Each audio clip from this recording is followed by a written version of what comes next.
Hello guys, welcome back to mister 3G vlogs. మరొక వీడియోలో మీ అందరికీ స్వాగతం సుస్వాగతం. నా పేరు త్రినాథ్. నేను ఇండియన్ రైల్వేలో టెక్నీషియన్గా వర్క్ చేస్తున్నాను. Guys, finally RRB assistant loco pilot answer key అయితే వచ్చేసింది. అండ్ మన మిస్టర్ రైల్వే లైఫ్ టెలిగ్రామ్ గ్రూప్లో చాలామంది స్కోర్ కార్డ్స్ షేర్ చేసుకున్నారు. సో ఒక విషయం మెచ్చుకోవాలి, ఏంటంటే మన ఫాలోవర్స్ అందరూ 100% అక్యురసీ మెయింటైన్ చేశారు. ఎక్కువ నెగిటివ్ క్వశ్చన్స్ అటెంప్ట్ చేయకుండా చాలా బాగా 100% అక్యురసీ అనేది మెయింటైన్ చేశారు. మీకు ఈ ఒక్క లక్షణం ఉంటే చాలు, ఓకేనా? ఈ ఒక్క లక్షణం ఉంటే చాలు, మీరు ఏదో ఒక గవర్నమెంట్ ఉద్యోగం అనేది తప్పకుండా సాధిస్తారు. ఓకే, ఈ ఒక్క లక్షణం ఉంటే చాలు. ఎందుకు చెప్తున్నాను అంటే కనుక, మీరు ఎగ్జామ్ రాసేటప్పుడు కరెక్ట్ ఆన్సర్ పెడతారు, బట్ ఎక్కువగా నెగిటివ్ ఆన్సర్ పెట్టేశారు అనుకోండి, సో మీ కరెక్ట్ ఆన్సర్ కూడా మైనస్లోకి వెళ్ళిపోతాయి. దానివల్ల మీరు చాలా కిందకి వెళ్ళిపోతారు ర్యాంక్లో, ఓకేనా? తెలుసు కదా, 0.1 మార్క్స్తో కూడా చాలా మందికి జాబ్ రాలేదు. సో అదనమాట. సో 100% అక్యురసీ మెయింటైన్ చేస్తూ ఉండండి. ఏదో ఒక రోజు ఏదో ఒక గవర్నమెంట్ ఉద్యోగం తప్పకుండా సాధిస్తారు. సో ఓకే, ఏంటి ఈ వీడియోలో ఏంటి మ్యాటర్ ఏంటి అంటే కనుక, స్కోర్ కార్డ్ గురించి మనం మాట్లాడుకుందాం. ఏంటి అంటే, చాలా మందికి డౌట్ ఉంటుంది. ALP assistant loco pilot CBT-1 exam వచ్చేసి 75 మార్క్స్కి అవుతుంది కదా, మరి 100 మార్క్స్కి ఎలా తీస్తారు, 100 మార్క్స్కి స్కోర్ ఎలా ఇస్తారు అనేది ఈ వీడియోలో మనం తెలుసుకుందాం. ముందుగా మీ CBT-1 యొక్క ఫైనల్ స్కోర్ కార్డు నార్మలైజేషన్ తర్వాత ఫైనల్ స్కోర్ కార్డు ఎలా ఉంటుంది అనేది వివరంగా చూపిస్తాను, ఓకేనా? మీ స్కోర్ కార్డులో ఏమేమి ఉంటాయి అనేది చూపిస్తాను. తర్వాత కట్ ఆఫ్ ఎంత ఉండబోతోంది ఈసారి అనేది కూడా చెబుతాను, ఓకేనా? సో ఇదన్నమాట. ముందుగా చూసుకున్నట్లయితే కనుక, మీ స్కోర్ కార్డ్ వచ్చేసి ముందు ఇలా మీ ఫోటో ఉంటుంది. ఇక్కడ ముందుగా రిజిస్ట్రేషన్ నంబర్ అనేది ఇస్తారు ఇక్కడ. తర్వాత రోల్ నంబర్ ఉంటుంది, ఓకేనా? తర్వాత నేమ్ ఆఫ్ క్యాండిడేట్ ఉంటుంది ఇక్కడ. తర్వాత డేట్ ఆఫ్ బర్త్ అనేది ఇస్తారు, ఓకే? ఇది ఫైనల్ స్కోర్ కార్డ్ చెప్తున్నాను. ఇప్పుడు ఆన్సర్ కీలో వచ్చిన స్కోర్ కార్డ్ కాదు, ఓకే? ఫైనల్ స్కోర్ ఎలా ఉంటుంది అనేది చూపిస్తున్నాను. తర్వాత మీరు ఏ బోర్డుకి, ఏ ఆర్ఆర్బికి అప్లై చేశారో అనేది ఇక్కడ ఉంటుంది. నెక్స్ట్ డేట్ ఆఫ్ CBT-1, మీకు ఏ డేట్లో ఎగ్జామ్ జరిగింది, CBT-1 ఎగ్జామ్ జరిగింది అనేది చూపిస్తారు. Next total number of questions, ఎన్ని క్వశ్చన్స్కి CBT ఎగ్జామ్ అనేది జరిగింది అనేది ఇక్కడ ఉంటుంది. మనందరికీ తెలిసిందే 75 మార్క్స్కి జరిగింది. టోటల్ అటెంప్ట్ క్వశ్చన్స్, మీరు ఎన్ని క్వశ్చన్స్ అటెంప్ట్ చేశారు అనేది ఇక్కడ చూపిస్తుంది. ఉదాహరణకి ఎగ్జాంపుల్కి మీరు ఒక 60 ప్రశ్నలు అటెంప్ట్ చేశారు అనుకుందాం, okay? Next total valid questions ఎన్ని, ఓకేనా?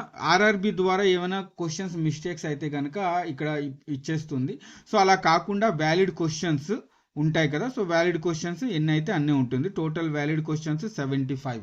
మీకు ఇప్పుడు క్వశ్చన్స్ రైస్ చేయండి అని అడుగుతుంది కదా బోర్డు, సో దీనికోసమే. ఒకవేళ మీ ఎగ్జామ్లో ఏమైనా క్వశ్చన్స్ తప్పు ఉంటే కనుక, వ్యాలిడ్ క్వశ్చన్స్ 74 ఉంటే కనుక 74కే మీకు స్కోర్ అనేది ఇస్తుంది, అలా అన్నమాట, ఓకేనా? సో ఇతని ఎగ్జామ్లో ఎలాంటి క్వశ్చన్స్ ఆర్ఆర్బి బోర్డు అనేది రాంగ్ ఇవ్వలేదు కాబట్టి 75 ఉంది. So number of questions ignore, ఏమైనా క్వశ్చన్స్ ఇగ్నోర్ చేసుంటే కనుక, ఉదాహరణకి ఇక్కడ 75 అని చెప్పాను కదా, 74 అని చెప్పాను కదా, సో ఇగ్నోర్ క్వశ్చన్ 1 అన్నమాట. సో ఇక్కడ ఇగ్నోర్ క్వశ్చన్ 1 అనేసి చూపిస్తుంది, ఒకవేళ బోర్డు ద్వారా ఏమైనా క్వశ్చన్ రాంగ్ ఇస్తే కనుక, ఓకేనా? సో ఇది. Next number of questions answered incorrect, ఓకేనా? ఎన్ని క్వశ్చన్స్ మీరు ఇన్కరెక్ట్గా పెట్టారో అనేది చూపిస్తాడు. సో ఉదాహరణకి ఎగ్జాంపుల్గా మీరు ఒక 10 క్వశ్చన్స్ రాంగ్ పెట్టారు అనుకుందాం. మీ అందరికీ తెలిసిందే కదా, 1/3 నెగిటివ్ మార్క్ అనేది ఉంటుంది, ఓకే? సో 1/3 నెగిటివ్ మార్క్ ఉంటుంది. మీరు 3 రాంగ్ అటెంప్ట్స్ పెడితే కనుక మీ ఒక కరెక్ట్ ఆన్సర్ కూడా తప్పు అయిపోతుంది, ఓకేనా? సో అదన్నమాట. సో నెక్స్ట్ రా marks out of valid question, ఓకేనా? వ్యాలిడ్ క్వశ్చన్స్ ఎన్ని, 75. ఒకవేళ వ్యాలిడ్ క్వశ్చన్ 74 అయితే ఇక్కడ అవుట్ ఆఫ్ 74నే ఇస్తాడన్నమాట, ఓకేనా? సో ఇది. సో 75 కాబట్టి రా marks out of valid questions 47 వచ్చాయి అనుకుందాం ఉదాహరణకి, ఓకేనా? ఇదేంటి, మీ నెగిటివ్ స్పోను, ఇక్కడ మీ నెగిటివ్ స్పోను, ఓకే? వచ్చిన రా స్కోర్, ఇప్పుడు మీ స్కోర్ చూపించారు కదా రా స్కోరు ఆన్సర్ కీలో, అదే అన్నమాట, ఓకేనా? రా స్కోర్ వచ్చి నెగిటివ్ పోను 47 వచ్చాయి అనుకుందాం, ఓకేనా? So next pro rated marks అనేది ఉంటుంది. అవుట్ ఆఫ్ 75కి 47నే ఉంటుంది. సో నెక్స్ట్ ఇక్కడ ఈ మార్క్స్ అనేవి మీ ఇంపార్టెంట్ అన్నమాట. అదే నార్మలైజ్డ్ మార్క్స్. ఇదే మీ కట్ ఆఫ్, ఇదే మీకు ఇంపార్టెంట్. ఇందులోనే అవుట్ ఆఫ్ 100కి ఎన్ని మార్క్స్ మీకు వచ్చాయి, అలాగే నార్మలైజ్డ్ మార్క్స్లో ఎన్ని మార్క్స్ మీకు యాడ్ అయ్యాయి అనేది తెలుస్తుంది అన్నమాట ఇక్కడే. ఓకేనా? సో ఓకే అన్న, అవుట్ ఆఫ్ 100 ఎలా తీస్తారు అంటే కనుక సింపుల్, మీరు ఇప్పుడే కాల్కులేటర్ తీసుకోండి. మీకు ఎన్ని మార్క్స్ వచ్చాయి, ఉదాహరణకి 47 వచ్చాయి అనుకుందాం. అవుట్ ఆఫ్ ఎన్ని 75 వచ్చాయి అనుకుందాం. దీనికి మీరు 100తో ఇంటూ చేసేయండి. ఓకేనా? అవుట్ ఆఫ్ 100లో ఎన్ని మార్క్స్ వచ్చాయి అనేది తెలిసిపోతుంది. ఉదాహరణకి మీకు అవుట్ ఆఫ్ 100 చేస్తే కనుక 62 మార్కులు వచ్చాయి అనుకుందాం. ఓకేనా? 62 మార్కులు వచ్చాయి. దేనికి? మీకు ఇవి 75కి అవుట్ ఆఫ్, ఇక్కడ అవుట్ ఆఫ్ 100కి చేస్తే కనుక 62 మార్కులు వచ్చాయి అనుకుందాం. ఓకేనా?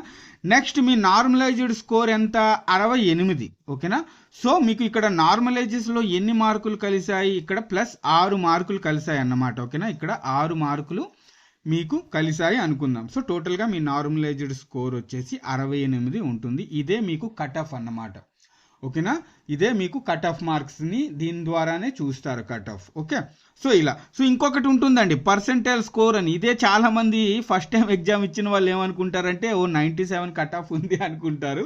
ఇది కట్ ఆఫ్ కాదు. ఓకేనా? ఇది వచ్చేసి జస్ట్ పర్సెంటైల్ స్కోర్. అంటే ఆ రోజు మీ షిఫ్ట్లో ఎంతమంది అటెంప్ట్ ఇచ్చారు, టోటల్ ఆ డేలో ఎంతమంది ఎగ్జామ్ రాశారు అనేది ఇక్కడ డీటెయిల్స్ ఇస్తారు అన్నమాట. దానికి సంబంధించి పర్సెంటైల్ అనేది ఒకటి తీస్తారు.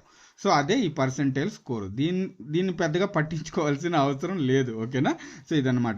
మీకు ఇంపార్టెంట్ ఏంటి, మీకు వచ్చిన నార్మలైజ్డ్ స్కోర్ ఎంత, అదే మీకు ఇంపార్టెంట్ అన్నమాట. ఓకే, ఇప్పుడు మనం కట్ ఆఫ్ మార్క్స్ ఎంత, సేఫ్ స్కోర్ ఎంత అనేది చూసుకుందాం. ఓకేనా? ఒక విధంగా సేఫ్ స్కోర్ అనేది మనం చూసుకుందాం. ఇక్కడ ఏంటంటే, సో సేఫ్ స్కోర్ చూసుకున్నట్లయితే కనుక ఇది వచ్చేసి నార్మలైజ్డ్ మార్క్స్. ఓకేనా? రా స్కోర్ కాదు, నార్మలైజేషన్ తర్వాత వచ్చిన సేఫ్ స్కోర్ నేను చెబుతున్నాను. యుఆర్ ఒక 55 నుంచి 60 మార్కులు ఉంటుంది. ఓకేనా? ఆ తర్వాత ఓబీసీ ఒక 4 మార్కులు మైనస్ చేసుకోండి, అంటే 51 నుంచి 56 ఉండబోతుంది సేఫ్ స్కోరు. అలాగే ఎస్సీ చూసుకున్నట్లయితే కనుక ఒక 6 మార్క్స్ మైనస్ చేసుకోండి, 49 నుంచి 54 ఉండబోతుంది సేఫ్ స్కోరు. అలాగే ఎస్టీ చూసుకున్నట్లయితే కనుక ఒక 8 మార్కులు మైనస్ చేసుకోండి, అంటే యూఆర్ కట్ ఆఫ్ నుంచి మైనస్ చేసుకోండి అని చెబుతున్నాను. ఓకేనా? 47 నుంచి 52 ఉండబోతుంది. ఓకేనా? అలాగే ఈడబ్ల్యూఎస్ చేసుకుంటే ఒక 10 మార్కులు మైనస్ చేసుకోండి, 45 నుంచి 50 మార్కులు సేఫ్ స్కోర్ అనేది ఉండబోతుంది ఈసారి. ఓకేనా? ఈ స్కోర్ ఎవరికైతే వస్తుందో ఆఫ్టర్ నార్మలైజేషన్ తర్వాత చెబుతున్నాను, ఇప్పుడు వచ్చిన రా స్కోర్ కాదు, ఆఫ్టర్ నార్మలైజేషన్ తర్వాత మీ మార్క్స్ పెరుగుతాయి కదా, దాన్ని బట్టి చెబుతున్నాను. సేఫ్ స్కోర్ వచ్చేసి ఇంత ఉండబోతుంది. ఓకేనా? అండ్ అలాగే ఎక్స్ సర్వీస్ మ్యాన్ వాళ్ళకి కూడా 40% ఉంటుంది. అంటే నార్మలైజేషన్ తర్వాత మీకు ఒకవేళ 40 మార్కులు వస్తున్నట్లయితే కనుక, ఏంటి నార్మలైజేషన్ తర్వాత, రా స్కోర్ కాదు, నార్మలైజేషన్ తర్వాత మీకు 46 మార్కులు వస్తున్నట్లయితే కనుక మీకు జాబ్ అనేది ఫిక్స్, ఎక్స్ సర్వీస్ మ్యాన్ ఎవరైతే ఉన్నారో వాళ్ళకి. ఓకేనా? సో ఇదన్నమాట. Okay guys.